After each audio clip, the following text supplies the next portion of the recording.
All right, so our time here today is following up on the ADAU that we had last week, where we heard around some of the legal requirements around inclusion. We're continuing today with supporting family voice in inclusive placements, and have Heather with FACT Oregon joining to lead us through this conversation and training. Wanted to sort of state out front, while we're talking a lot about what might occur in the classroom or what things might look like, kind of following up on, a preschool promise enrollment process with a family, or what comes after that eligibility determination, the finding, a placement, and continuing that. What we really want to make sure is that you have the context for how inclusion can work in preschool promise settings in classroom, and also be able to start sparking in your minds and continue the work around what can support a child, a family, and a provider, in a really sort of sustained placement with preschool promise. So we'll flesh out more of our understandings around different programs, different requirements. And then I know Heather has quite a few either what's been shared from families directly before, as well as really trying to get at some of those myths and misconceptions around inclusion and around the experience some of our families and children could have around preschool promise. So without taking too much more time than that, Heather, I'll let you introduce yourself. We're so glad to have you here today. Thanks, Anne. I appreciate it. And I'm really appreciate the opportunity to be here and to work together. I think anytime we can have shared learning opportunities all together, that's such a, that feels like an important way for us to really center our work on what we know is best for children. So I appreciate the time here. I also wanted to just share that this is an adult learning opportunity. So if you have questions, please make sure you put questions in the chat. It's a relatively small group. So if I don't see it and you're like, hold up, Heather, can we back up? Then please make sure that you do that, because it's really important that anything that is brought up today that you have questions around, I want to make sure that I can be a resource for that. And if I don't have the answer, then let's figure out, together where might be the place that we could get the information that's needed. I also think that I might say something that might be different than maybe what you've thought before previously, or challenge a belief that you have. And I always think that that's not a bad place to sit when something kind of feels a little bit like, I'm not really sure about this, but I want to take a deeper dive. I always feel that that's an invitation for me to explore and educate. And so I want you to know that there's no questions that are off limits, like don't ask that, or I don't want to offend, or whatever, because it's really through being honest and transparent that together in a shared learning opportunity that we can all look to move forward. So I'm going to share my screen, and again, there'll be opportunities in the chat. So if you could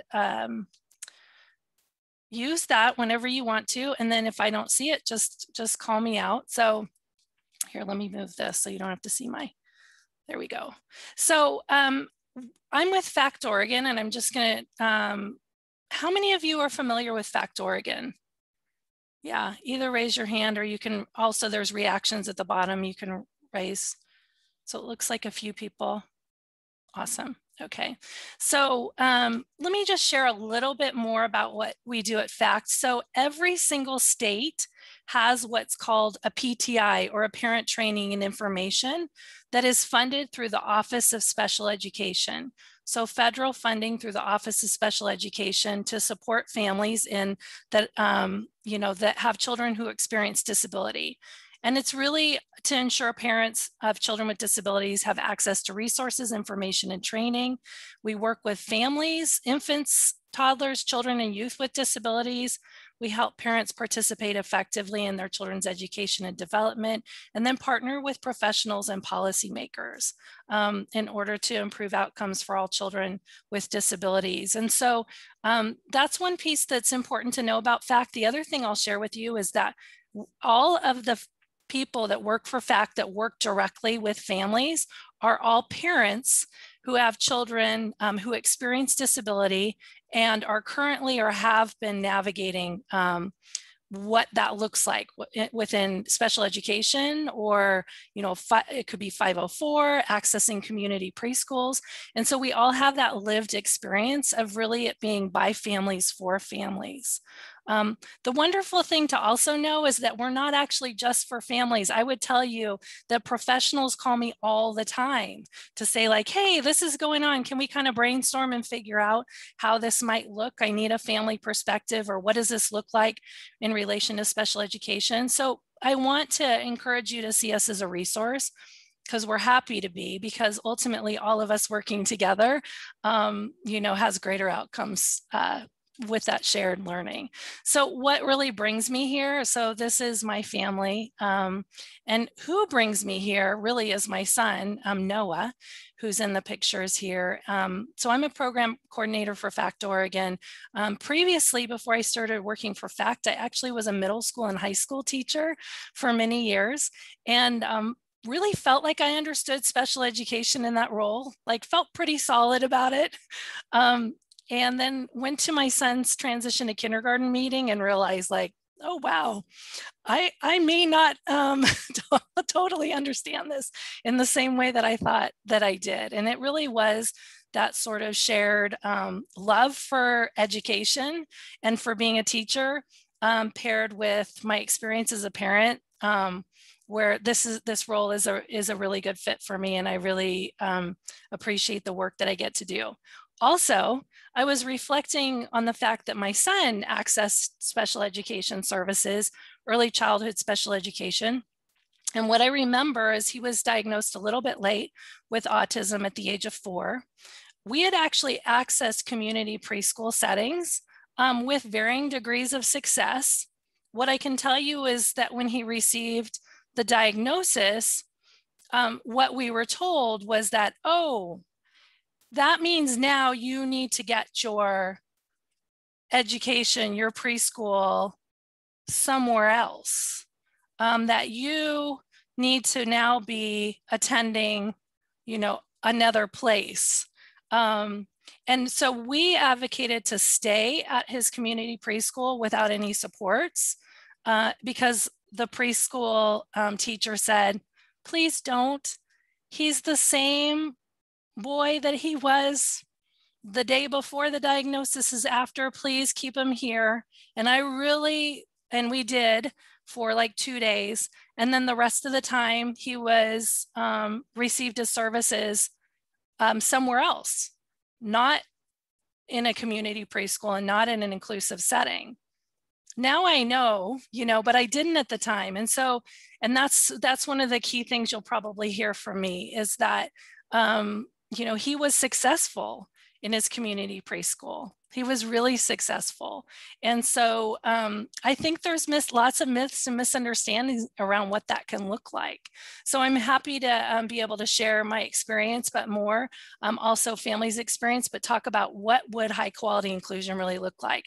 So before we get started, I want to introduce you to something. This is from UMKC. It's called Life Course Framework.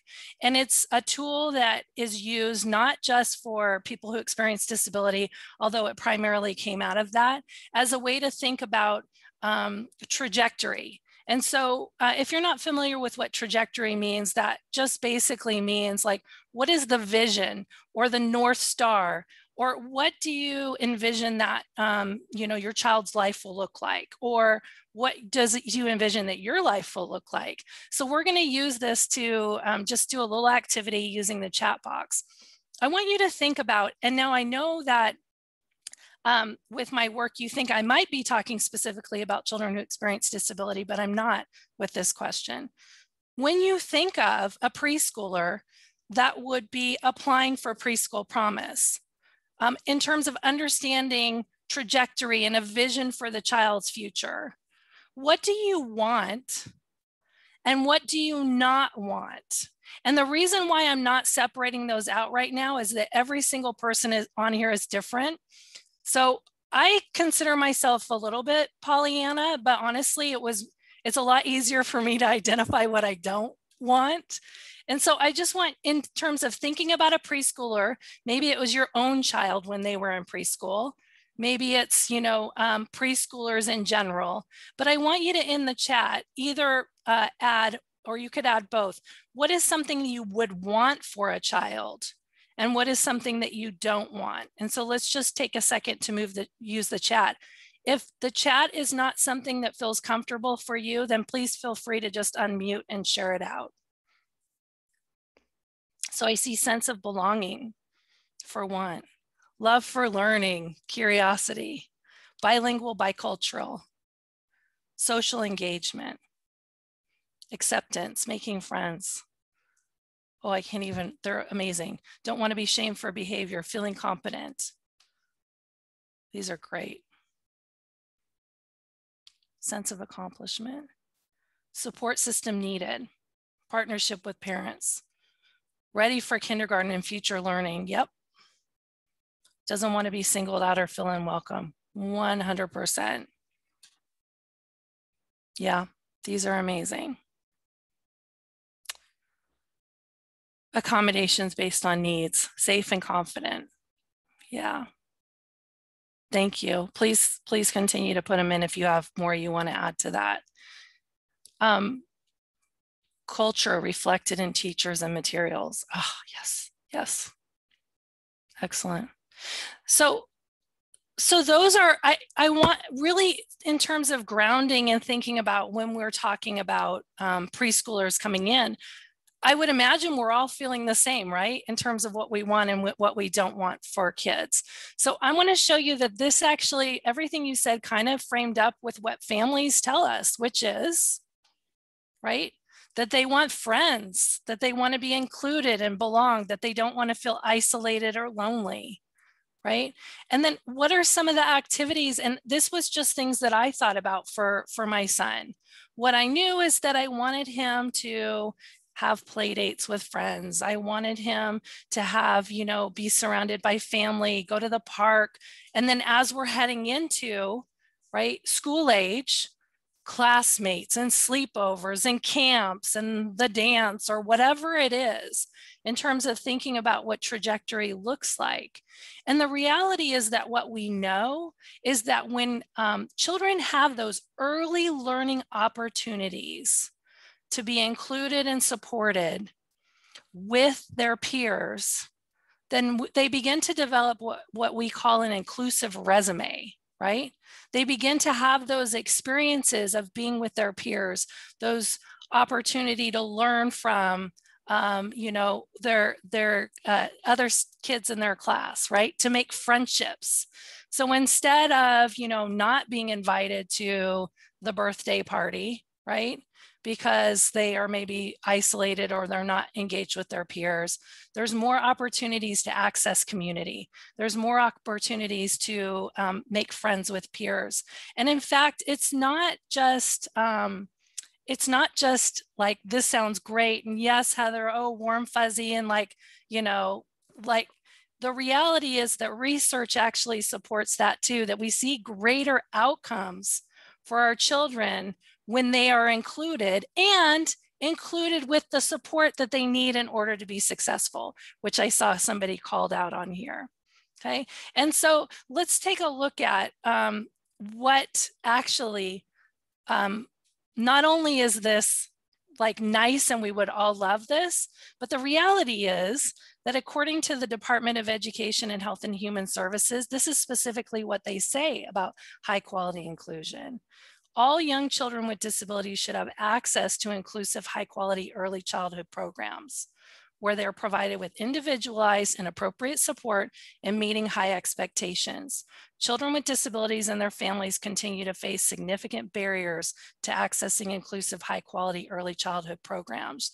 And too many preschool children with disabilities are only offered the option of receiving special education services in separate settings without their peers. So what I want to ask you is this question again. You please use the chat or just unmute yourself. Okay. What might families experience that have barriers to accessing preschools or childcare? So what is the impact that we might see on families who are repeatedly told, no, I'm sorry. No, we don't have a place for you. What are some of the things that we might see that result that are beyond the child not being a part of a child care or preschool setting? Job loss, transportation, staff unprepared, not supported, being pulled out of classrooms, being pulled in, frustration, right? Right. I do think the significant impact on families in terms of job loss, being able to bring in money so that the family is not in crisis and chaos.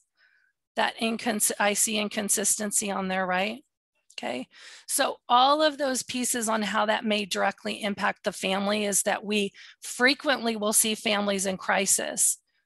It's very common to have a family say, I had to quit my job to stay home with my child. That's very common. And then you know what happens after that, right? I love what Athena just put in there too. Not ready for school, right? Not ready for school, so creating difficulty with long-term learning. That behavior management, what happens when kids are, like they have peer modeling and the learning that they experience within the classroom too. Feeling that the staff are not sufficiently trained, right? Okay, that is actually a reason why there might be some barriers as to being concerned, right? Around can we provide the appropriate support? 100%. And so I just wanted you to know, like, there's so much support behind the reason why. Now let's look at a little bit deeper. So when I say inclusion, what does that even mean? Because I think that that's probably a term that somebody says, high quality inclusion, right? What does inclusion actually mean? And so here's the definition that we really like. And you could, students, you could remove that and you could say children, which is inclusive education or the supports and services. They're really those supports and services provided within a whole school or a whole program restructuring, resulting in communities in which all students are valued. So we really like that. I think that supports and services is a really big piece, and you'll understand that when we talk a little bit more about that. So what we really hope is that, I can't tell you how many times I've said, like, inclusive education is this, and then somebody has said, well, inclusion means this to me or something else. And really the reality is that's why we like this one, where all children are valued, the supports and services that provide that. And so the hope is that we don't spend the time debating like inclusion only looks like this or it only looks like this, but really understanding that sense of value, welcome, active participation, contribution, and learning, for students within or kids within their communities, for children within their communities. And here's the deal. 30 plus years of research shows us that when students with varied learning and support needs learn together, there's better academic, behavioral outcomes, social relationships, high school graduation rates, and post-school success. I want to draw your eye to behavioral outcomes because I feel like that's the most that's probably one of the biggest barriers as to what people talk about around behavior. That what we actually know and research shows us is that there's greater outcomes in all of those areas when we are really thoughtful, intentional, and have the supports that a child needs in order to be included with their peers. I'm sorry, my daughter just walked in and lost her tooth, so a little minor distraction. Okay. That's always fun. I think that's the third tooth in 2 weeks. So there's not a whole lot she's eating these days. So there is a study from the Center for American Progress. Okay, and this is what they said. So what they said is that we already know parents who have children who experience disability have, more barriers to finding spots for their kids, less likely to keep those spots, and more likely to experience either job disruption or loss. And what they said is that this is often due to lack of qualified staff. I'm going to say lack of staff, right? I mean, that feels like that's another issue, is how are we also, right now dealing with the huge loss of of staff that we can hire for our spots as well. Insufficient knowledge of how to implement accommodations or modifications, and caregiver bias was the other thing that they shared. So let's just keep it real here, okay? Because I think caregiver bias feels like kind of a nice thing to say for what really is ableism. And so I can't possibly not address that as one of the major issues that we see with high quality inclusion, or just individuals who experience disabilities being included within their community. And so this is one of my favorite definitions of ableism. You probably have heard people talk about it, but by TL and Dustin Gibson. And this one says ableism is a system that places value on people's bodies and minds based on societally constructed ideas of normalcy, intelligence, excellence, and productivity.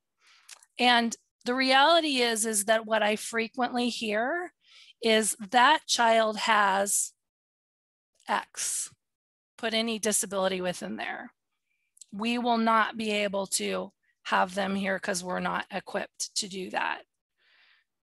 That's what families hear frequently, is they'll just hear that straight out. And the reality is, myself included, have had to question so many ableist beliefs that are rooted in past experience, right? Upbringing, in society.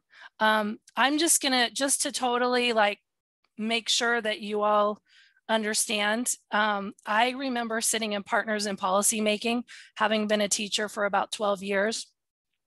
And they said, they were talking school age, so they were talking K through 12, and somebody came and talked about the importance of including kids who have significant support needs within general education classrooms. And I'll never forget, I was like, oh yeah, inclusion, totally. Yeah, inclusion was like a cheerleader for it. And then somebody came and did a presentation, and I remember saying out loud, in fact, Roberta, our executive director, likes to remind me of it a lot. Oh, when you said all, I didn't realize it was all. I had to challenge my ableist beliefs, having been in education and felt like, yes, inclusion. But the reality is that it didn't click for me that all meant all and what that would look like. So the reality is that what values and ideas do you have around what is normal, which I put that in quotes because you've probably heard normal is a dryer setting, right? What is normal, or what good, right? What values do you have about normal or good that you are unconsciously perpetuating on these ableist attitudes, right? And I just want you to think about it, right? I want you to think about it, because I think we all have sort of those beliefs on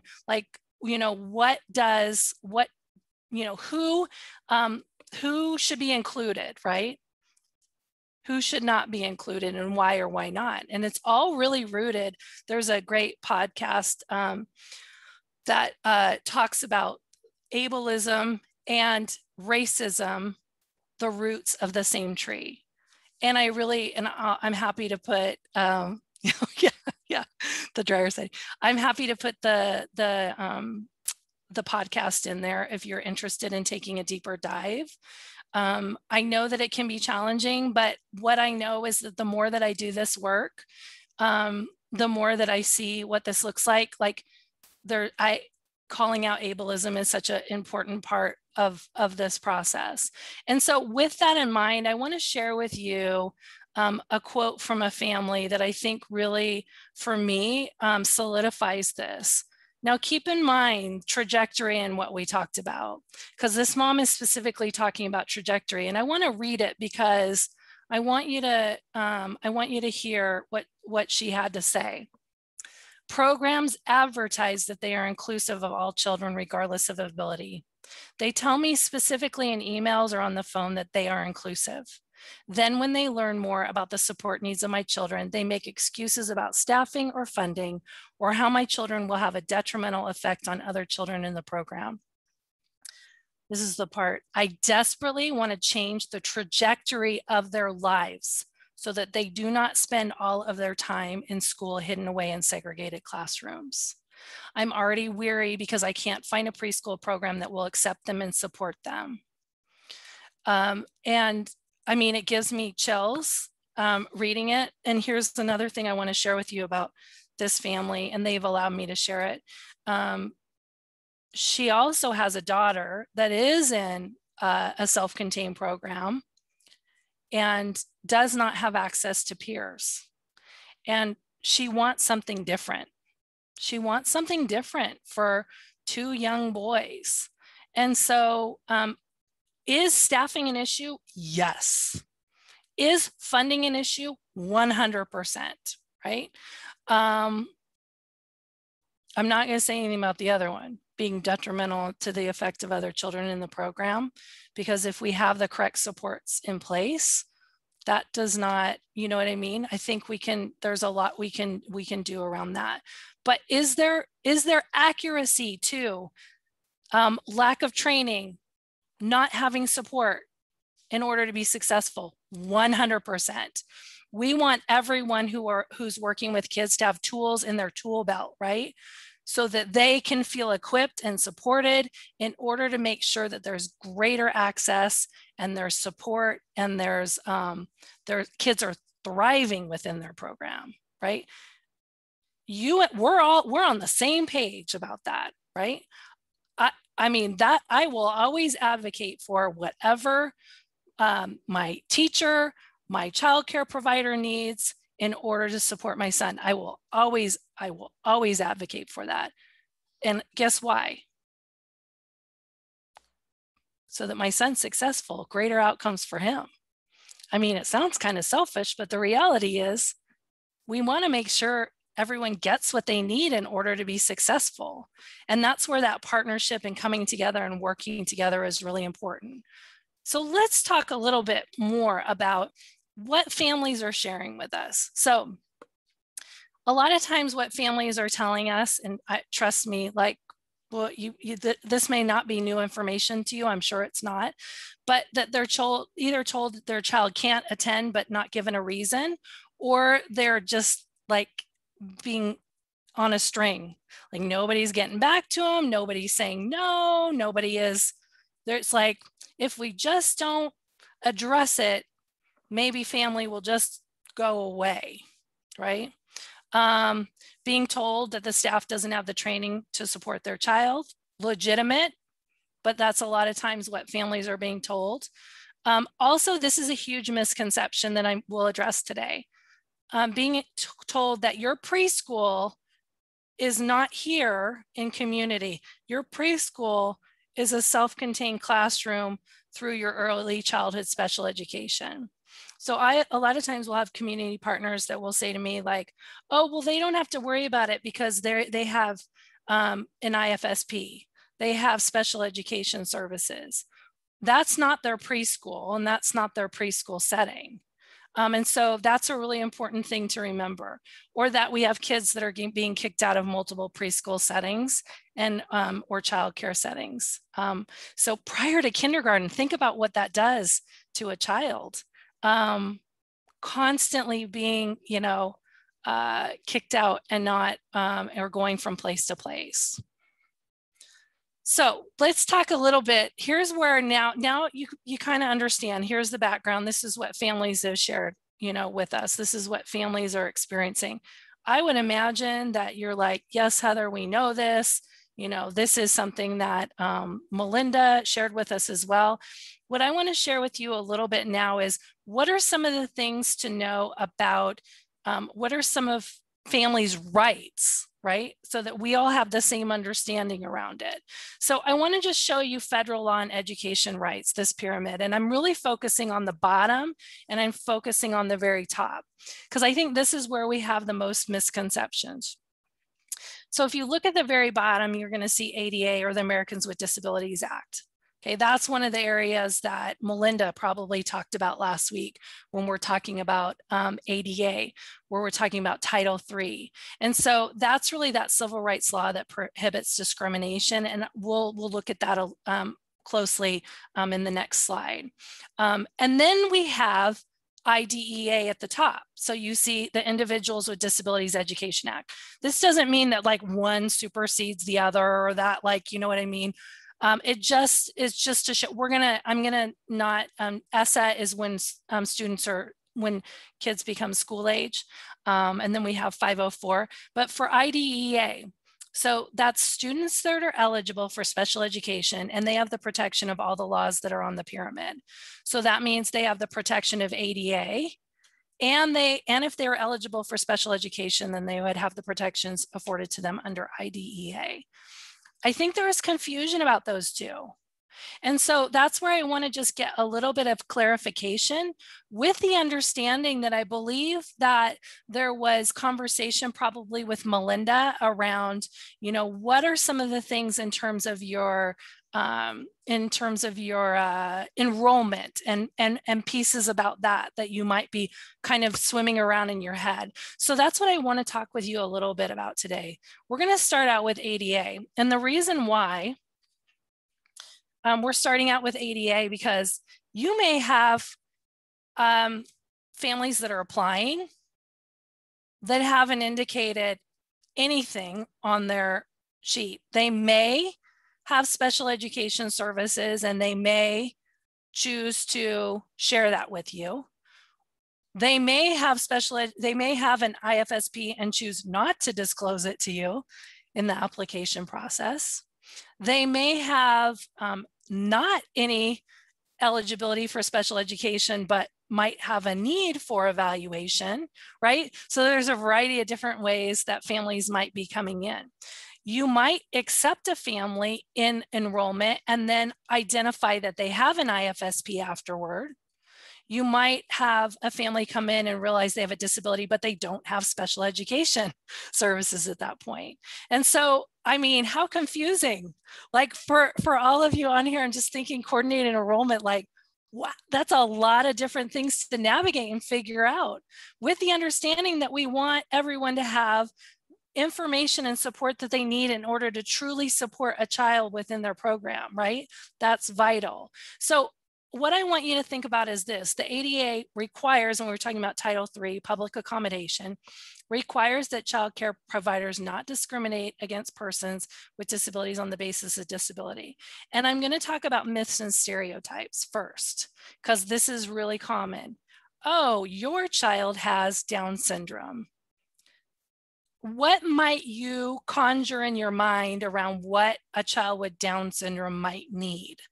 I think it probably feels to you like, I can't imagine somebody would discriminate just based on the fact that a child has a disability. And yet I can tell you that it happens all the time, right? I can remember when we were trying to access childcare for my son, and the minute that they heard he had autism, they said, ooh, we're not set up for a child who bolts. And I was like, well, then you're in luck because he doesn't.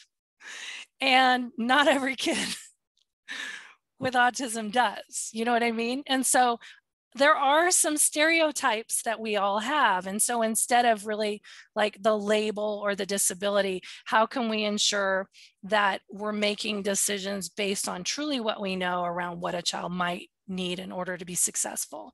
And I know that's complicated with your enrollment and how does that look and when do those conversations happen, right? Also consider each child individually, right? So again, not just saying all kids, you know, have this. So there's a few things to think about.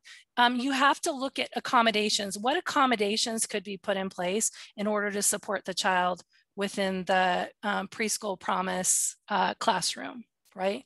And that has to be done based on an individualized assessment. Okay. Now, it would be great if we had a form that was a uniform document that everybody was like, oh, okay, here we go. Check, check, check, check, box, box, box. The reality is it has to be individualized, right? So it should take into consideration parents' information. If there's an IFSP, it could include the IFSP if you know that there is one and you've asked the parent to have access to the IFSP to be able to look at what that might look like. But there's a variety of different things in order to determine those accommodations, just making sure it's really individualized for the child. And for the student, right? But coming up with something, because the reality is, if you say no, you have to share out the information from the individualized assessment that you did if you've been asked for it, okay? And so you should have documentation as to why you're saying no. If you don't, and I'm telling you this because I want you to be protected as well, right? Because there are some legal ramifications of a complaint if you haven't done that, right? Also, then some things to think about though. Let's say you do the individualized assessment and you determine that it would be an undue hardship or it would fundamentally alter the nature of the program. It could be an undue financial hardship. Those might be reasons why, you know, it might not be the most appropriate placement. And then you would want to look, maybe there's another place that might be a successful fit.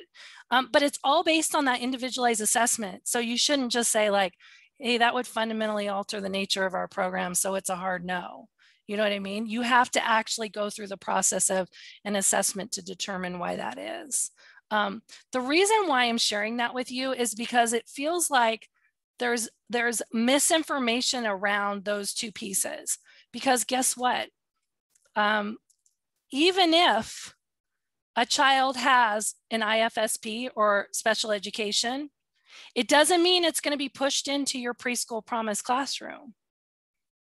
And you still have to make the determination under ADA of reasonable accommodations. This is a great question.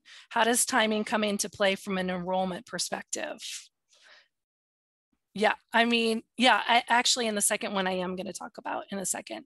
But this is something that you all are going to have to really think about, I think, together.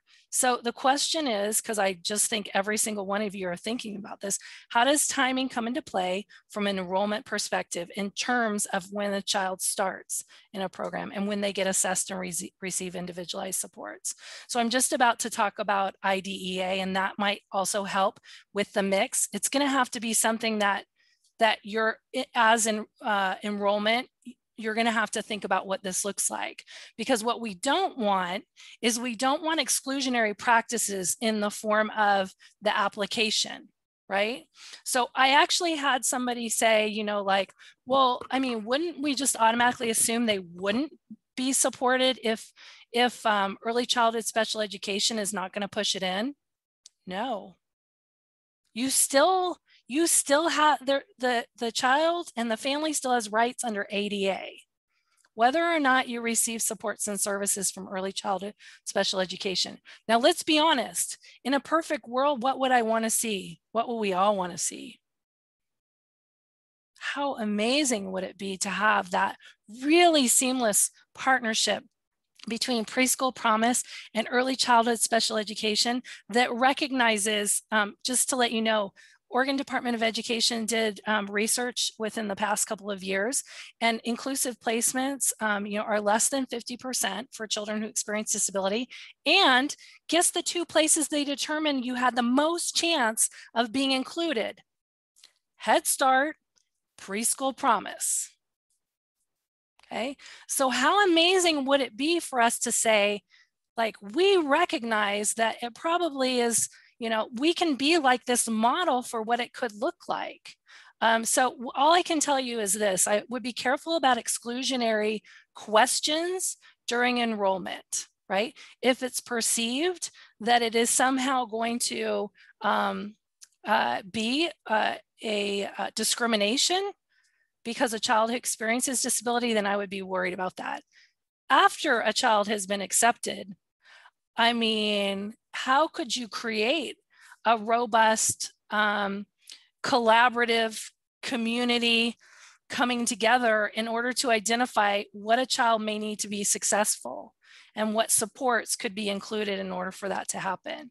I mean, I'm just throwing that out there. I'm not the one who gets to make the decisions, but it feels like, and where does that butt up against your timeline, right? I mean, so how do you do this thoughtfully within the confines and the structure of what it already currently looks like? I mean, I'm the one that gets to lob that to the group, and I would love to be part of conversation around how it could look. But that is definitely something for you all to think about. And then the next question is the ratio. Wait, hold on, is that the next question? I am going to talk about the ratios in 1 second. Okay, equity issues in training and professional development, resource allocation and structures. Yep. Private, smaller, 100%. Oh, yes. I'm so glad whoever called that out. I think you're 100% right. Ableism present, driven by fear, lack of training, I think, understanding of how it might look. I think that's 100% correct. I'm right there with you. So, so keep that in mind, though. I think that one does not supersede the other. So if ECSE, if your IDEA is not going to be pushed in to your preschool, you still have to make a decision under ADA. And I think that that's a really important distinction to understand. And within all of the people on here, it probably looks different all across the state. So some of you may have really amazing relationships and collaboration with your ECSE, and that looks seamless. And you're able to make it work. And others of you, that's not the case, because it might be that it's new understanding around high quality inclusion. That's where working together in communities is really important. So let's look at this really quickly, because I think now I want you to see where these kind of fit together. So IDEA is the nation's special education law. It gives rights and protections to kids with disabilities. So what you would see is you would see an IFSP for birth to 5, but we're talking specifically around that 3 to 5 kind of age range. The IFSP, which is the Individualized Family Service Plan. So here's where I want to give clarification without taking a deep dive into IDEA, which could go on forever. Here's what you want to ask. The IFSP has already been created, separate from Preschool Promise, right? The IFSP was already created before maybe they were filled out enrollment for Preschool Promise, right? The IFSP includes a placement, meaning that all of the supports and services included on the IFSP have already been identified to be in a certain place, okay? That's already done. Families already gone through that process, right? Now they have been enrolled and been accepted into Preschool Promise. And now you're saying, hey, I'm wondering if we could utilize early childhood special education to partner and push in supports for them to be successful within the Preschool Promise classroom. Is this making sense, right? Yeah, okay. Here's what you have to ask, okay? The current IFSP, how many hours per week will ECSE or early childhood special education, that's 3 to 5, be provided with typical peers in an early childhood program? That's one of the questions that ECSE has to ask and identify on the IFSP. So you could look and see, and maybe it says probably. It might not say any, because maybe they hadn't been accessing a community preschool. right? Maybe they hadn't been at all until this. And so all the supports and services on the IFSP are not happening in an early childhood program, okay? The other question is, how many hours per week will ECSE services not be provided with typical peers? And let me give you an example of that. Let's say, for example, let's look at the first question. And let's say it says, 6 hours in a Head Start program. Let's just say that that's something it says. And that those are services provided with typical peers, maybe pushed into the classroom, right? How many hours per week will not be provided? That would be like, let's say it's 30 minutes of speech and language that will be taking place at the early childhood special education site, okay? So that's an example of like times that I'm asking you to think about. But you may look at someone's IFSP and think and say, oh, well, none of this is identified to happen in a early childhood program. What happens then? None of the support will be pushed into a preschool promise classroom unless you call an IFSP meeting and do a change of placement, okay? And so that is something that parents need to know. So parents need to know that they then, if they want those supports and services pushed in, they need to call an IFSP meeting to talk about change of placement, all right? Here's the really important part for you to know. If the IFSP team says no, they won't push in the services or supports into a community preschool setting. You still have to make a determination based on ADA. That's where I say, here's two things. What can you do? Or you may. Parents can call an IFSP meeting. I would encourage them to reach out to us, where we would happily support them in preparing for their meeting, to advocate for their supports and services to be pushed into the least restrictive environment, which would be the community preschool. The other thing that I would recommend is that you create really close partnership with your ECSE programs to advocate for that support, to advocate for that collaboration to happen. Those are the two places that feel to me like the most important understanding. But you also may be working with, my experience has been is that it's a rare unicorn to find early childhood special education being pushed into community preschool settings for a variety of reasons. There might be limitations on who is interested in the community in supporting or having kids who experience disability. And so there might be some ableist beliefs, or there might be some, I just don't think we can do that, or whatever is the reason for it. And so it's all about sort of changing perspective and mindset on how that could look. What a unique opportunity with Preschool Promise to really shore up that partnership and relationship, to truly be able to say, when ODE says that there's more opportunity for inclusive placements within Head Start and Preschool Promise, that we're really saying that. And we're not just saying that for students who maybe have a little bit of support. Maybe it's like they have an IFSP for articulation, right? But maybe, but it's that they might have some more significant support needs. So I see some questions that I want to make sure. Okay, and I'm just about to talk about and is the per child cost rate? Yeah, I'll talk about that in a second. And what is the recourse for parents who don't want to move their child? You mean move their child from early childhood special education? Like remove? Or just from program to program, like if the program isn't meeting their need necessarily. That's a good question. And,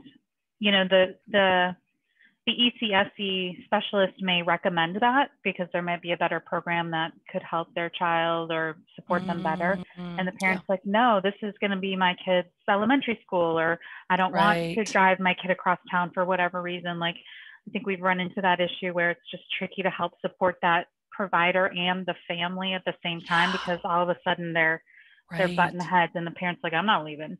Right. Which you can understand.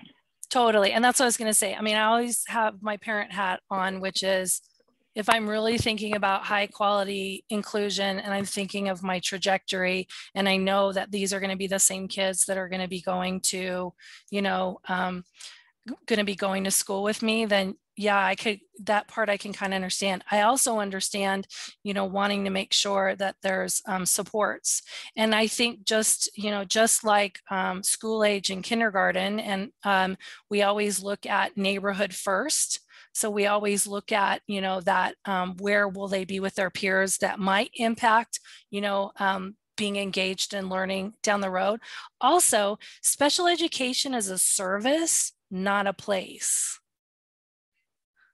So I'm going to say that one more time because I think it's counter to what it frequently looks like. Special education is a service, not a place. So when we're looking at how we're pushing in those supports and services, I think it's really important to challenge the idea that like someone, groups of students can only go to a certain place because that's the only place we're going to put the supports. Now, I'm not naive to why that occurs. And I'm not naive to the idea that we're doing the best that we can to support inclusion. And I think that is something that we need to think about, to be totally honest.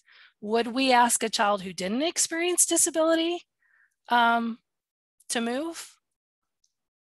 We might. Right? But I just think it's a really important thing to remember. Ideally, special education is the supports and services that are identified to support a child in making progress in being part of the least restrictive environment. So it's not an easy, nice answer that I just shared with you. It's complicated. And I mean, that's where I think that partnership and really working with families is vital. I mean, at the core of it all is really relationship, in my opinion. That establishing relationship, really having conversation. I can understand why a parent would double down. I mean, my early days, I was not somebody that understood that partnership. I just, I was kind of like, this is what I want. I didn't understand that connection, building relationship. It was, that relationship as a team is really, really important. Sometimes I feel like it's trying to fit square pegs into a round hole. That, you know what I mean? Instead of really looking individually at a child, and I know that's much more difficult. Don't get me wrong. I understand systems. I also, as a parent, navigate multiple systems, which all families do have children who experience disability. So, I think that's a complicated answer, but something to think about is that really the intent of it is that special education is a service, not a place, and that it really should follow the child to wherever is going to be, the environment, the community that's going to be most supportive of them. Yeah. So I want to make sure, let's see.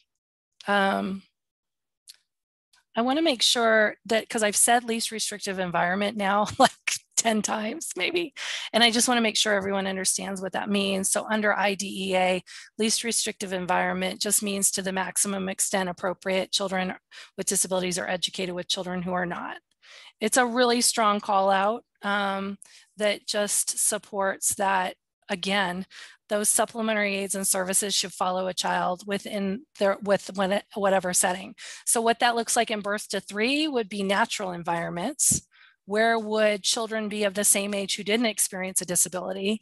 Same with the least restrictive environment. So really thinking about that.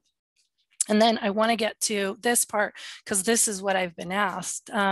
So how does the Department of Education, specific to IDEA, and this is going to cause a rub, I think, with all of you on here right now, but the Department of Education defines regular early, and regular, I don't really like that word either, but that's what they call it, regular early childhood program, as a program that includes a majority, at least 50% of non-disabled children.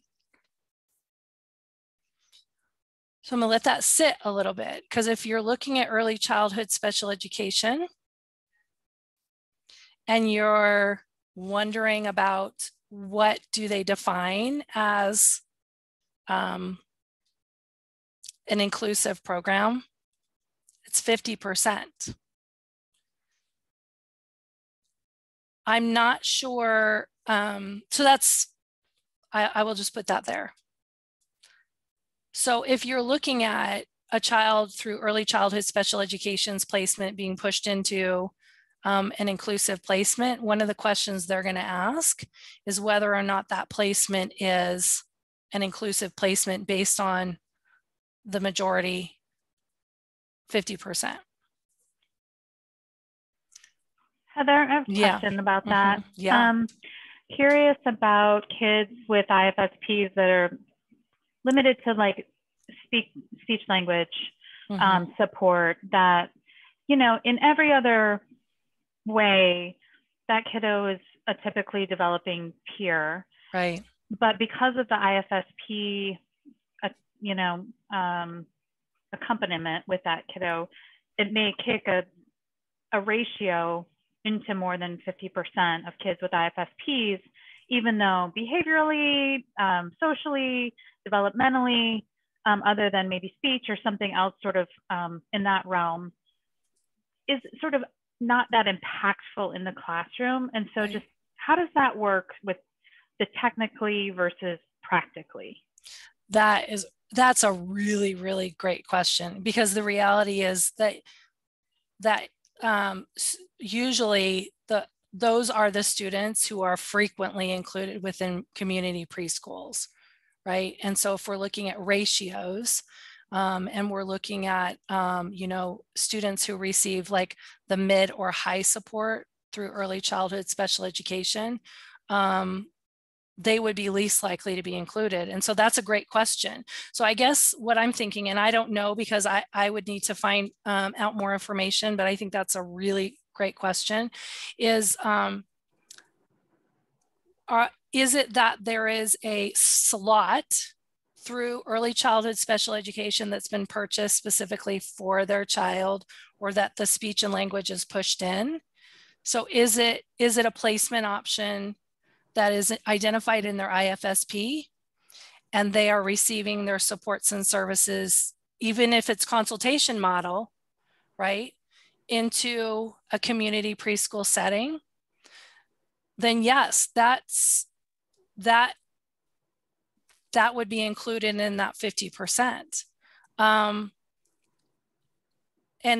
the other question is, or do you just know that they have an IFSP, but they also just applied, you know, like the application didn't come through, or wasn't any funding coming through early childhood special education? And then my question would be, well, that child has an IFSP, but the supports and services are not being pushed. It's not part of their placement as part of their IFSP. Do you know what I mean? Like, I'm seeing those two things as different, but I'm asking you if is that accurate? Because I don't know that personally. That would be my question though. Yeah, I think that's a good question. I don't know. I think it depends somewhat on the kiddo, and if there's other extenuating circumstances or issues, or like, which is common in preschool promise, that doesn't get identified until after the child is placed and then is assessed. So that's the other thing, sort of like post-placement assessment, and then what that does to throw the ratios, and whether or not supports can come in, and when those supports can get there. Honestly, I mean, not only are we looking at a staffing issue for early childhood, but for our ECSE agency, so delays in delivering those services are a real thing, which is putting pressure on this whole system, including the family and the providers. So that is just a, you know, a trickle down effect of the personnel shortage that I think we're facing across the state. But I think that's a good point, and one of the reasons why this is so tricky to navigate, especially from our little fiefdom of enrollment. 100%. And I'd like to do a little bit more research on that, to be totally honest, because Heather and Bess, I just want to make one comment about the threshold. Even if you had a classroom with 50% speech and language diagnosed children, we often think that the teacher is the support, but the peers are the support. So peers who have strong language skills over and above the 50%, let's say 75-25, are some of the best impetuses to elevating speech and language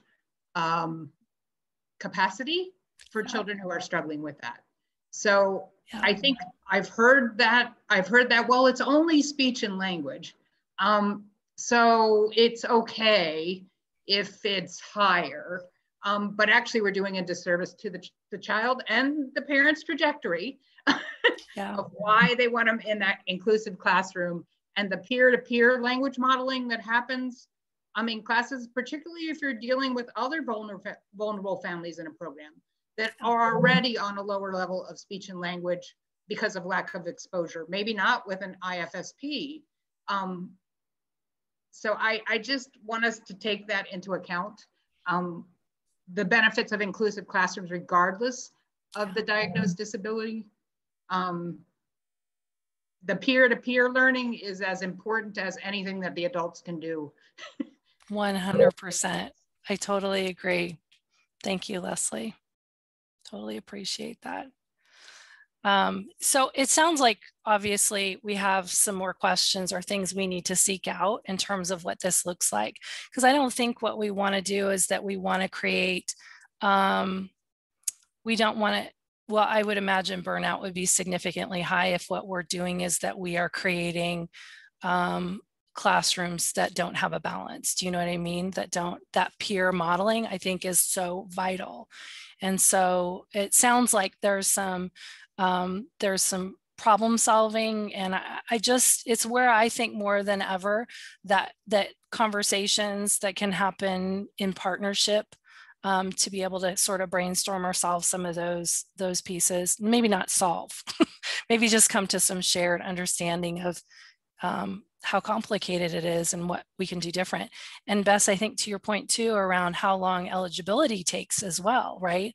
So, I mean, and yet still you're serving the child and they don't maybe have any supports, you know, coming with them at that point. You're waiting, you're thinking there might be something, you know, that's another place I would really encourage being a part of the conversation around placement, being part of the conversation around the supports and services included within the IFSP to say, how could we maximize that, that occurring within their community preschool setting.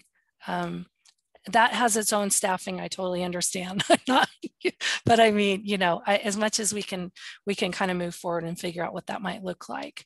So some of the things that were suggested in terms of when you're considering the process is that when I really believe, and I think that there's not a single person on here, I think, who probably disagrees with me. When we can lead from a child's strengths, focusing, you know, that appreciation and acceptance of differences, but also focusing on a child's strengths, that's really where I would encourage to lead. And then recognizing families as experts on their child with family partnerships. I want to just float something by you that I think might be helpful in the process. Like, so we have the legal piece, and parents have the right to file a complaint for ADA, and they have, which would be specific to a preschool promise setting. They also separately have the opportunity to file a complaint, a state complaint, or due process. They have afforded to them dispute resolution options through early childhood special education. That would be specific to the IFSP. And so there are dispute resolution options for families. Here's what I can tell you.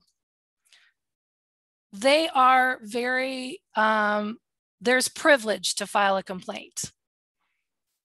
It is not easy. Frequently, sometimes I don't even see them in multiple languages. ODE has done that for their IDEA complaints. And we're actually working on a toolkit with ODE around complaints. But, you know, the reality is that families have the ability to access or do, you know, file a complaint, an ADA complaint. Do families do it? No, not very often. I think that filing a complaint is a way to recognize when the system isn't working, right? It shouldn't be seen as sort of a negative thing and like, don't do it. And I also think you exhaust all advocacy before you get to that place, right? There's a lot of relationship and conversation that needs to happen that I think before you get to that place. But I also recognize that the amount of complaints that are filed, virtually zero. I mean, there's hardly any at all, but it is an option for families. And I do think it's an option that families will begin taking advantage of. And so it's important to know the part for you that, that kind of helps with that. So here's what I would like for you to think about. Just think about your preschool promise classroom for a second, okay? Or those of you who've taught within, you know, like a preschool setting. So what's typically within a day? This is I just, for visual. What's in a day that you might have for preschool?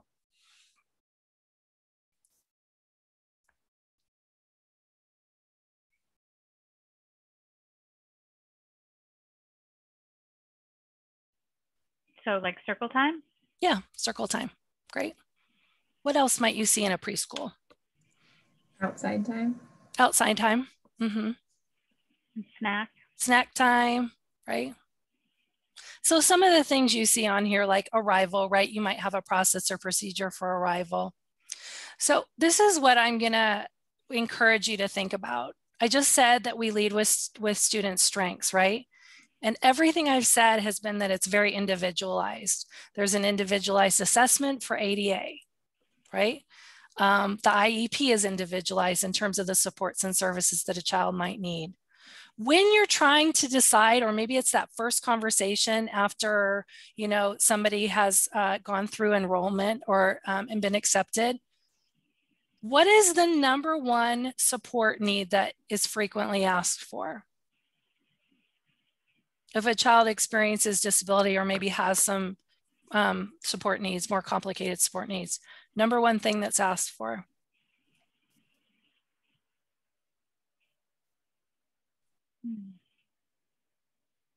And the biggest reason why somebody might be hesitant.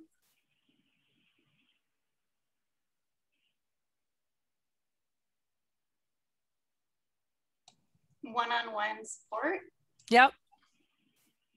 One-on-one, okay? So you probably have families that are saying that to you. My child needs one-on-one support. You probably have early childhood special education saying that child needs one-on-one support. And I can understand why automatically you would go one-on-one support. Like, how are we going to do that financially? How does that happen? You know, where do we get that? And let's say early childhood special education, because the funding, the service levels for early childhood special education are not for a full-time one-on-one aid, 5 days a week, you know, 8 hours a day. That's not what service levels look like for early childhood special education.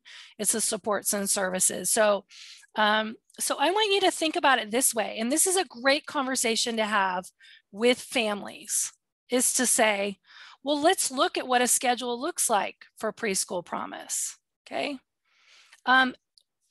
Let's actually look based on your child's strengths and say, we have like a snack time. What support needs might your child have during snack time, okay? Or, you know, we do circle time, right? Has your child experienced circle time before? What additional supports might they need to be successful there?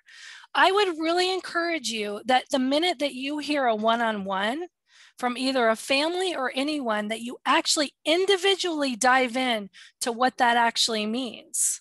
So if your preschool promise providers are having to make determinations based on an individualized assessment for accommodations for a classroom, having the conversation around the day and really scaling it out and identifying what supports are needed in every area.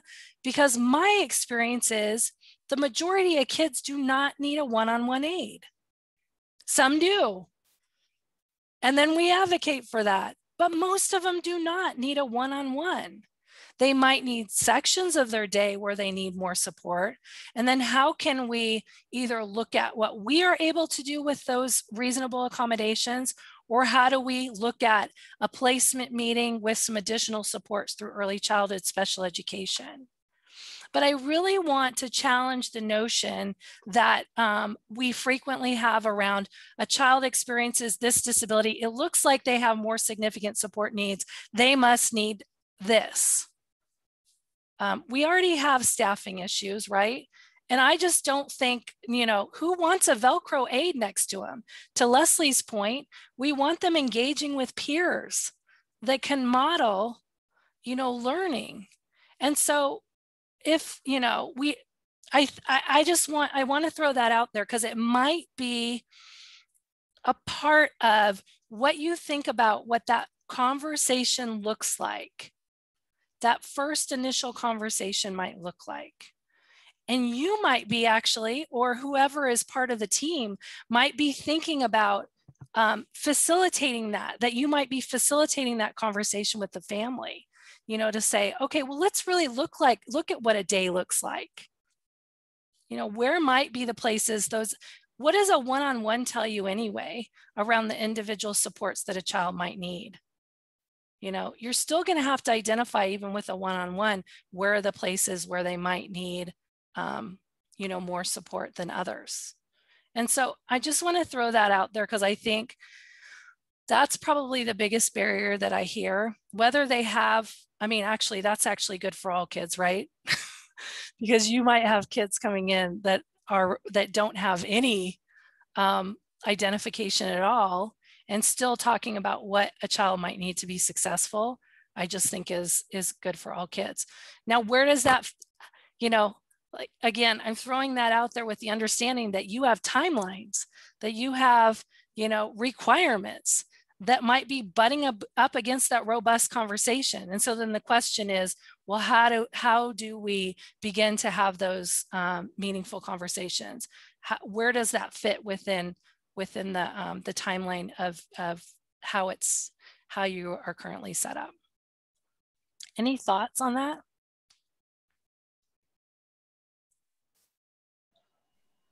I think my main thought, Heather, is that as much as there's capacity issues and staffing issues at the provider level, we too are squeezed by time.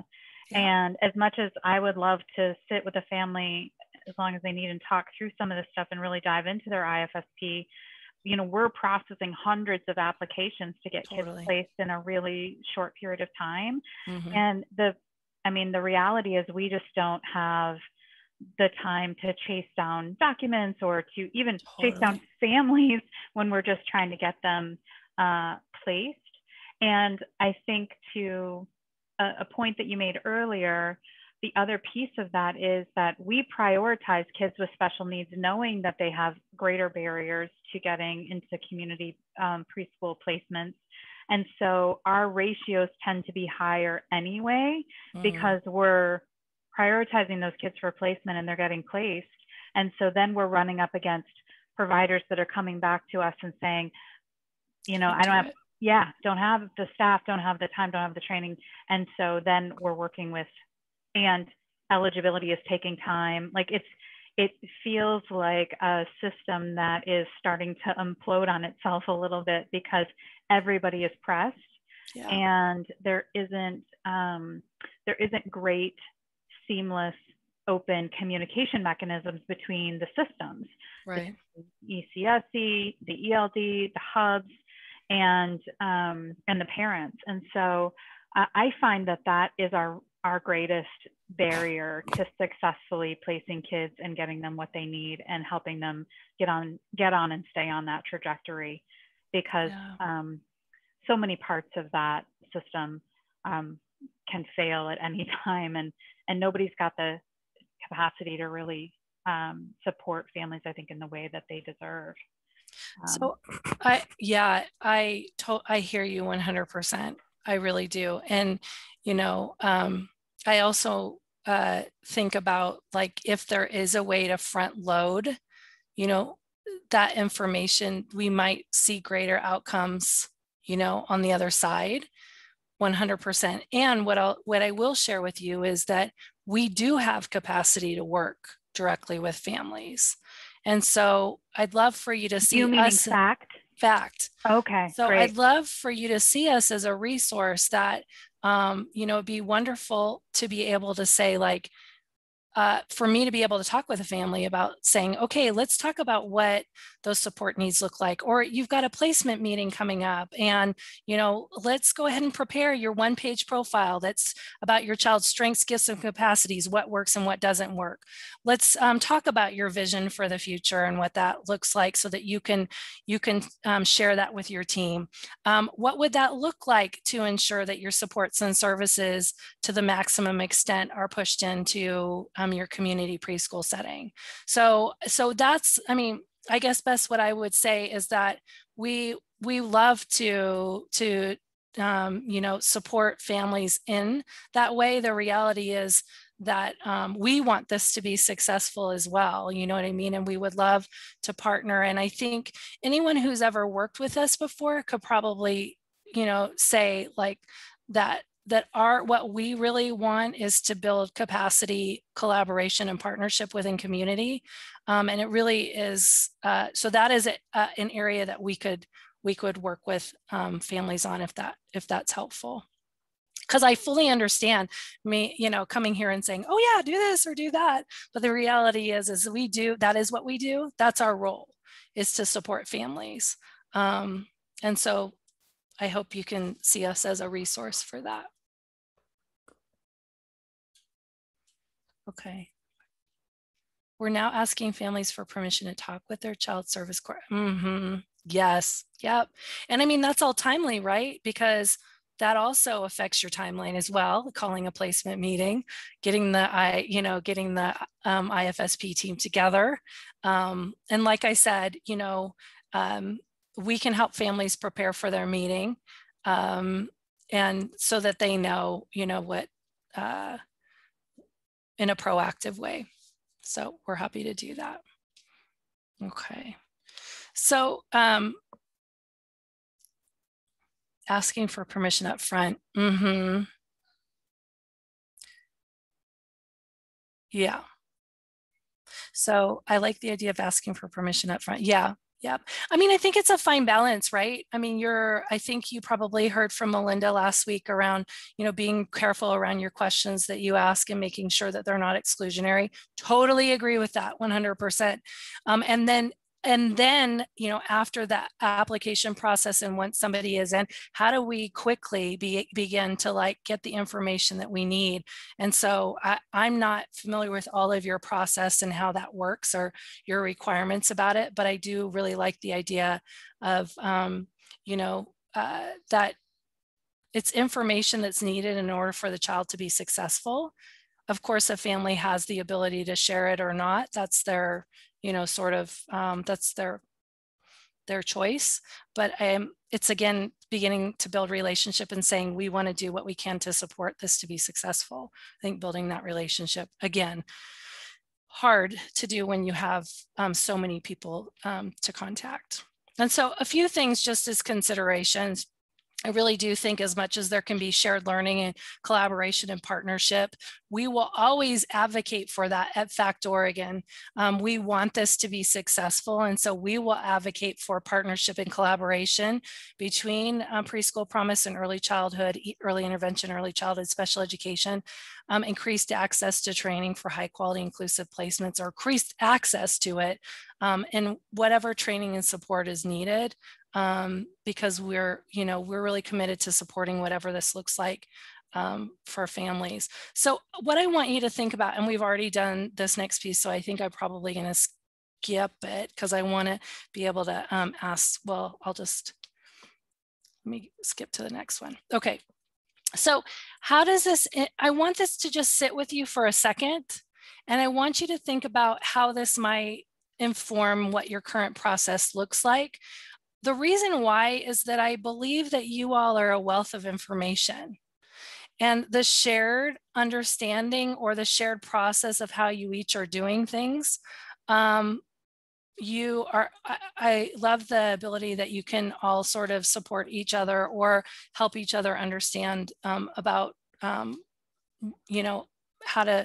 this might work better. So what information in this made you think, oh, this might be something that I could do that might be helpful?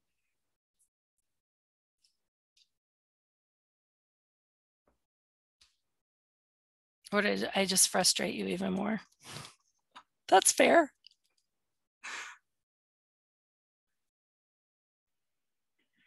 I think for our hub, we hear both from the providers and from the parents. And I think the information you've shared with me today has been helpful in just really better understanding the rights of parents and helping the providers to see how they can help too. It's been my experience that providers really do value inclusion, and I don't want to discount that. I think they don't know how, or they feel bereft of resources. And so it is that, let's get into this together. Let's just get into this together and try to figure out, okay, what is it exactly that you need? And I think one of the things that we've learned over time is that they need support when they need it, and a lot of it. And then they actually kind of get their feet under them and can roll with the classroom in whatever configuration it has. It seems to me like if we had the ability to front load, like you were saying, early in the year, like additional staff on hand or additional training, or prepping them for you're about to get 10 new kids, a handful of which you're not going to know or have specialized supports that are needed but are going to come in a couple weeks or a month, and get them the staffing that they need so that they can get their routines figured out. And then they actually don't need that additional staff within a couple of months. That's been my experience. So I feel like things like that, if we could put some just really quick, triage things into place, or prepared to be into place, I think that would alleviate a lot of the stress for providers. And we could say to parents, you can have confidence that your child's going to be supported, because this is what's happening on the back end to make sure the provider can work with your child in exactly the way that they need it. So I feel like that it's such a both. You need to be able to do it on both sides.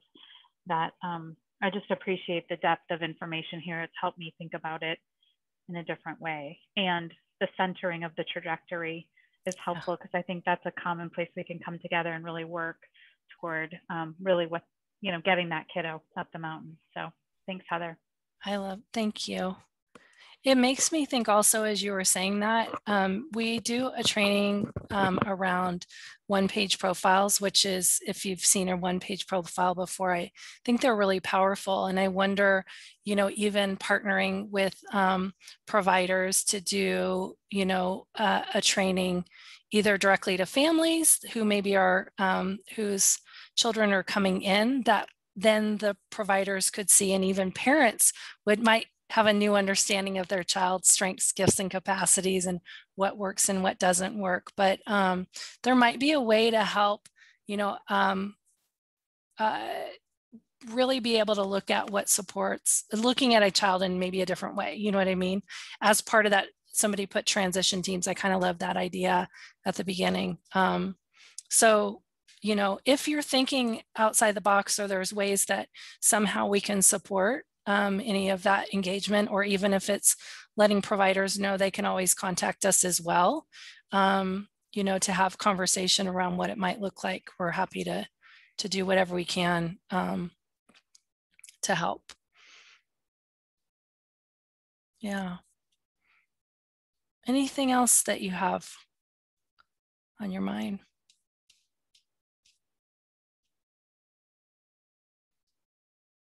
Well, then I just have one. Oh, yes, yes. Okay, hold on. So we do all of our trainings that we do are in English and Spanish. All of our information is in English and Spanish. And we can do other languages as well. And we have a staff member and are hiring a second one for who speaks Spanish. The stronger the relationship between CCR&R and the ECSE system. Totally agree, 100%. Yeah. So the last thing that I want to do, and it's just, I love any sort of capture tool that we can all use together, is a jam. And I'm not sure if you are familiar with Jamboard, so you can choose to either do it or not. But this would be something that then you will have access to together as a shared group. So your connection is that, oh yeah, this is what Heather said this, and I totally had that experience too, or something you already connected to. What was a new understanding you had? And then what's your lingering questions?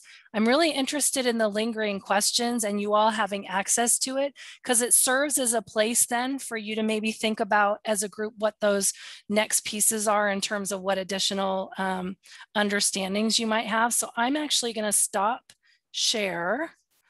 Let's see, best laid plans if this all works out. And I don't end up, let's see. Okay, and I'm going to put this, I'm going to put a link, and if you like to do a jam, then you can do it. And if you don't, then you can just put it in the chat. But if you click on that link, we all will end up in a Jamboard that I will then share. And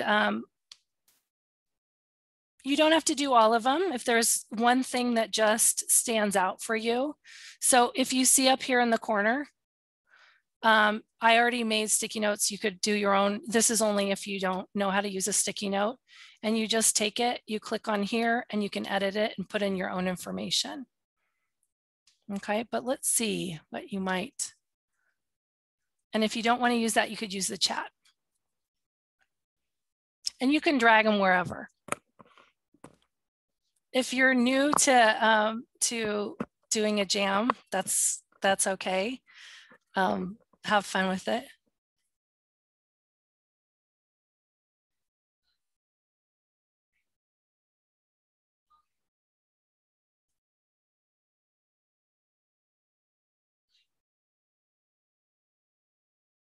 Oh, yay. Special education is a service, not a place. Love it. Oh, good. The distinctions between IDA and ADA. Yay.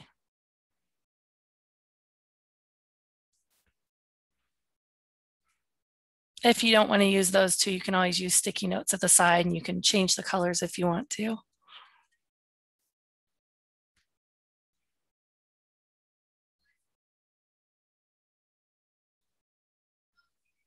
You can use the chat, or you can unmute too if that feels more comfortable to you.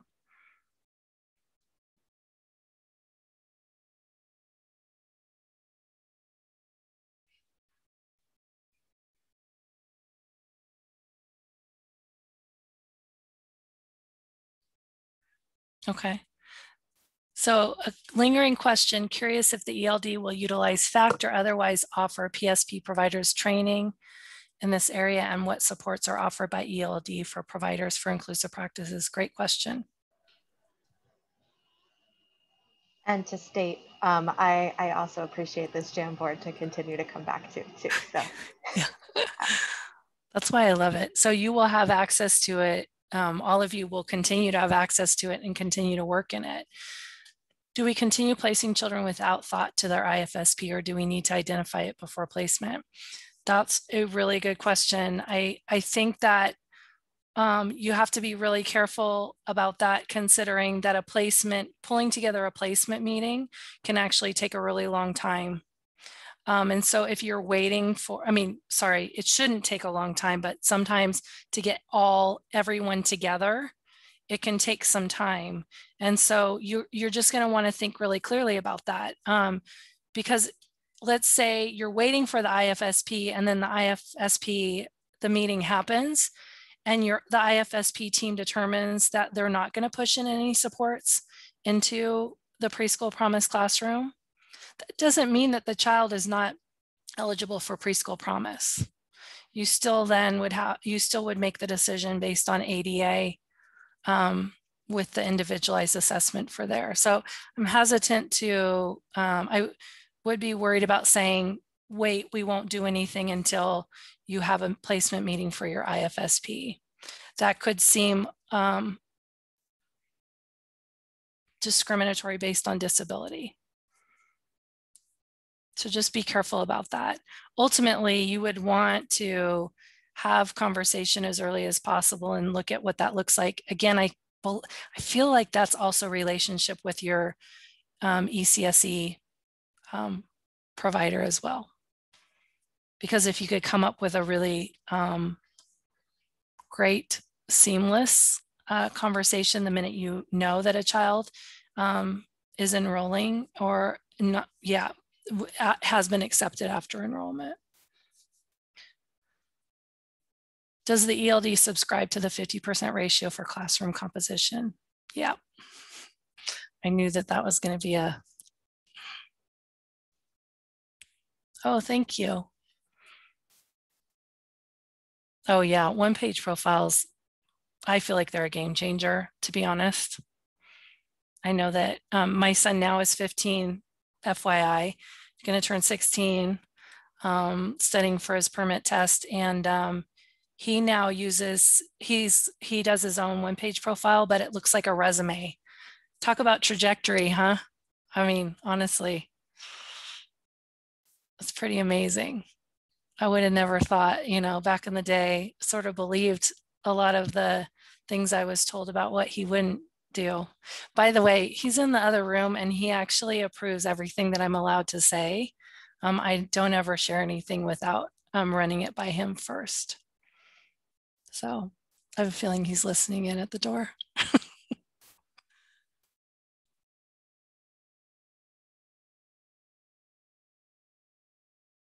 Excellent, thank you.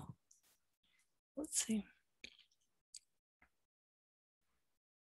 Given the ADA and individualized assessments and the ratio questions, does that mean that the preschool program could deny placement to a child with an IFSP without doing the individual?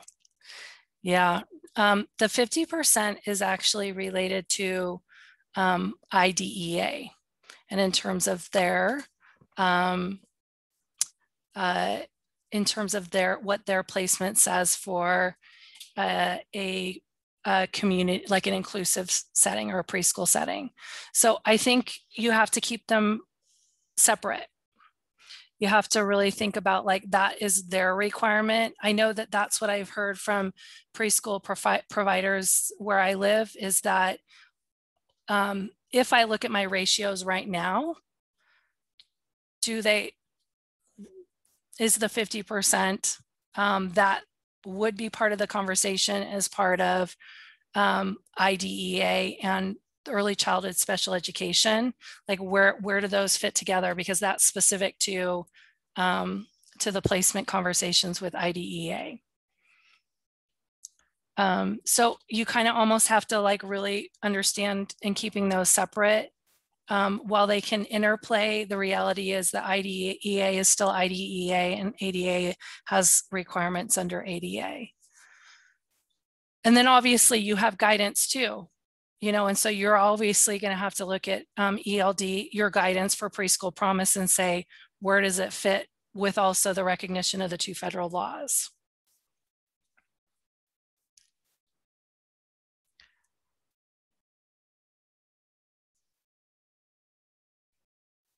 I think that 50% is going to be a big one, to be honest. And I think there's still a lot of questions around that one. So I actually look forward to hearing more about what that will look like. And I think, again, it's the collaboration to figure out how those 2 pieces fit.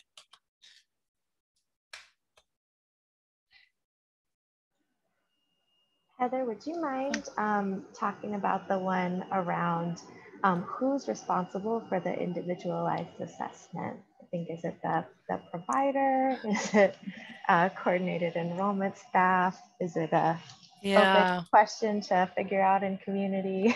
that actually is a really tough one. I can say that actually was part of the conversation that came up within my community. So when I'm talking about that individualized assessment, that is specific to ADA, right? IDEA and special education has its own evaluation and assessment. This is actually very specific to ADA. And here's what I'll tell you. I called Washington, D.C. and talked with them about an individualized assessment. I called Northwest ADA and said, what are best practices for an individualized assessment? There is nothing that says who has to do it, that says what should be included in it, other than it should be done and it should be documented in order to share out. So there really isn't anything. Now I know depending on where you live, some people have said, so-and-so could do this, you know, or when I lived here, another, you know, there was a certain group that did it. And so what I'll say is that's not clear, just strictly from ADA. And the information I received, there's no specifics around that. Again, I feel like there's a lot around ADA that is like that, right?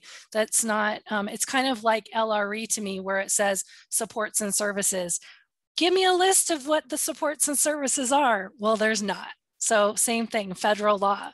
Usually a term is thrown out there and then you can ask best practices, but they're usually the definition, because it is individualized. That's what they keep going back to. Well, it's individualized based on the child, or individualized based on what we've identified as the assessment. My brain really likes sort of something that is consistent. And that's why I think I kept asking the question, but there really isn't anything. I do know I'm seeing Renee unmute, so maybe she's going to say something. Yeah. Is it okay if I jump in for a minute, Heather? Yeah, absolutely. So Heather is from my region. And what we discovered through our first year of coordinated enrollment with the hub is that this whole placement of children experiencing a disability was needing attention from the systems level.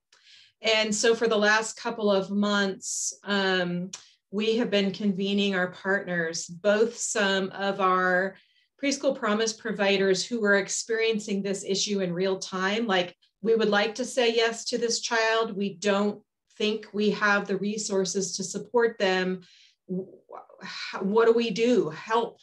And bringing all of the inclusive disability partner community in our region together to be able to start to puzzle through those exact issues. And I think it was Bess earlier that was, you know, saying providers want to do the right thing. They're wanting to have an inclusive environment. And I think Bess also said coordinated enrollment staff can't be the point for every family trying to navigate the system.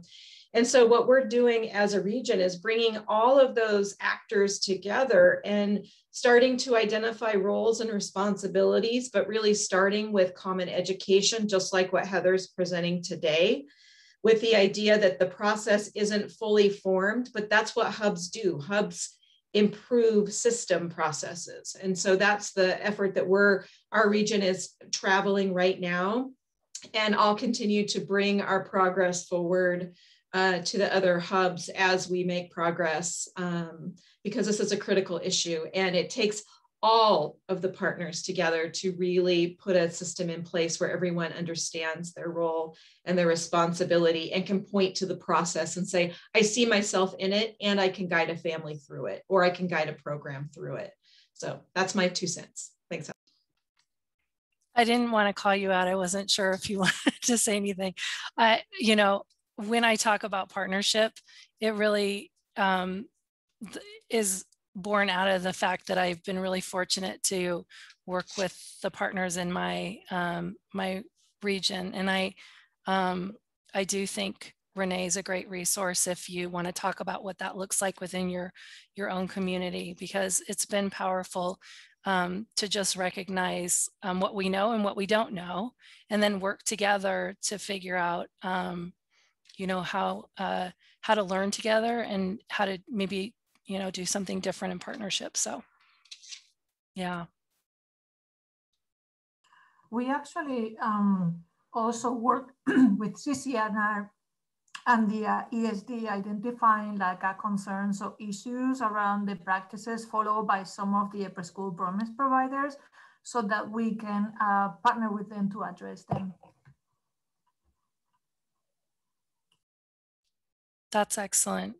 Yeah, I think as much as you as a community can pull in together, also with the recognition that, you know, I think one of the things that we've done was to be able to what I appreciate by partnering with FACT and other disability organizations that are working with families is that they really asked us about the family voice, you know, so what are families experiencing as they're navigating this, and I'm just thankful to also get the opportunity to hear from you all, you know, for Bess to share what that feels like, you know, and what the timelines look like, and that what the workload looks like, and you know, because that helps me understand also how to support families in being partners and engaged as well. So I just want to say how much I appreciate all of you and the work that you're doing. And like I said, whatever we can do to be a resource, we're happy to do that.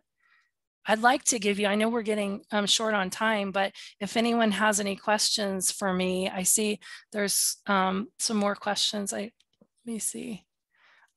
If there is something that you weren't able to put on the Jamboard because you prefer to do it in the chat, or you'd like to do it aloud, please feel free to do that at this time. And, you know, I think the questions under my lingering questions about the 50%, I think I think that's going to require more, I think it's new information, and it's information that may impact the conversations you have around what that looks like for Preschool Promise. And so, you know, I'm always hesitant for things that can also derail kids from accessing community preschools, right, but very aware that we also want to make sure that we're not creating more self-contained classrooms, right? So how do we look at that balance, because our ratios are such that we actually are creating you know, a segregated preschool setting. So it's a fine balance. Yeah, I appreciate that, Heather. And I will say that the greatest pushback that we've gotten from our enrollment has been from school district settings. And it's because they have that ratio as part of the education system. And so they are looking at us like, what are you guys doing? Like, I have 70% of my kids, like this qualifies as a special education classroom. But your point about, well, that's IDEA versus ADA is well taken, because I didn't know how to articulate that before, other than saying, well, it doesn't really apply to early learning. And so that is a really helpful like stake in the sand in which we can try to get clarity from the early learning division and from, you know, and work with especially our school district providers, that is the the water in which they swim. And so there's built-in expectations there around what we should be doing, and that we're doing it wrong because we're putting them, you know, in a place of disadvantage, essentially. And so that has been a huge light bulb for me in this training, and just really appreciate the clarity that you've given to that, and just your perspective as a parent. Just really have appreciated this training. It's been great. Thank you. I appreciate it. I will put, I'm actually going to put my email in the chat. So feel free to reach out to me if you have any follow-up questions, or even, you know, even if you're like, yeah, I didn't really want to say anything at the time, but Heather, this is kind of, you know, another piece that I think you should understand, or question that I have. Feel free to see me as a safe person to ask any of those challenging questions that you might have, because I honestly think that that's the best way that we can learn. It's if we're not asking the questions that, you know, that's the part that I think where we can't move forward. So yeah, so feel free to reach out to me at any time. And I think the last thing, yeah, trajectory. So UMKC, somebody just put trajectory. If you look on UMKC, and they, or you just can type in life course framework, they're doing some really, they have like toolkits. One of them that might be really interesting is a toolkit around like early childhood, and it has questions that families can ask, or that families can be asked around accessing you know, supports and services, or they have some neat resources that I think might be nice to dive into or take a look at. And then the last thing that I think I'll do is just share my additional contact info. So actually, I don't think I will share it, but just, you have my contact information. You can always share. We have support@factoregon.org if a family wanted to contact us that way as well. So it's just the same, it's support. And we have our website. Our website has some one-page profile examples, if that was something that you thought, oh yeah, that might be something to look at. And again, if there's anything we can do, just let me know. I think that's it. I have one more question, oh, sure. Heather. Sorry, yeah. I've been so loud at the meeting. I appreciate it. Lots of questions and thoughts. Just curious if FACT has any particular expertise or specialty in working with kids that have sort of compound issues in terms of both maybe an IFSP or some kind of a diagnosis, and then things like coming from a marginalized community, yes. Or you know, identifying as a trans, or like it's sort of multiple compounding issues that they could use a variety of different supports with? Absolutely. Also, one of the things that we did in our, in recognition of wanting to ensure that we believe in, like, in no wrong door. So any family that contacts us, like, how can we partner? How can we make sure that we're recognizing intersections? I mean, the reality is that how a white child experiences and accesses services through disability supports and services and education and childcare is not the same as a child, you know, at the intersection of race and disability. So we have been doing technical assistance primarily to community-based, culturally responsive organizations and partnership, but also working directly with how we can provide support. So 100%.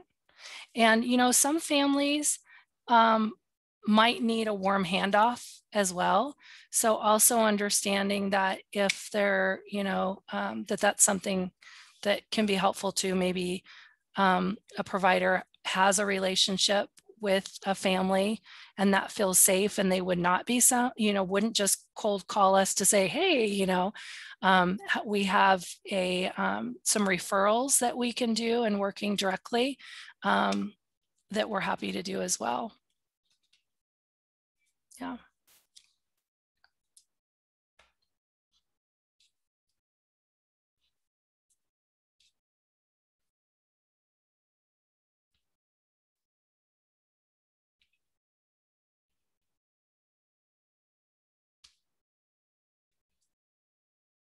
Any other questions?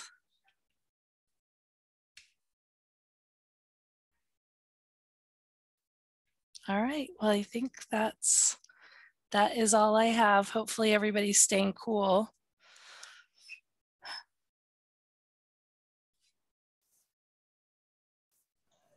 Well, Heather, thank you once again for joining us for all this and for your contact information. I see so many connections coming in and gears turning as we speak. So really appreciate that, as well as all of you for joining us today. And I'm sure we will all be in close communication on our coordinated enrollment journey.